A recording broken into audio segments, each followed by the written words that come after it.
Қазыналы болсын. Әншіш той басталып деуге бола ма?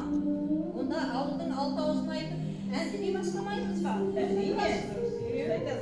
Ауылдың алты ауызы болмай той басталар ма?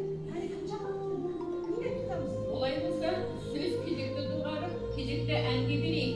Өзіміздің өнерпаз қызымыз Назымызды ортаға шақыр, неге әнді тыңдамасқа?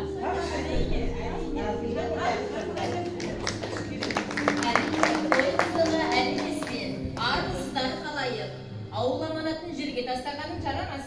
Қол қалап отырған көпшілігім болғанда, ән шырқаудан тартынбаспын.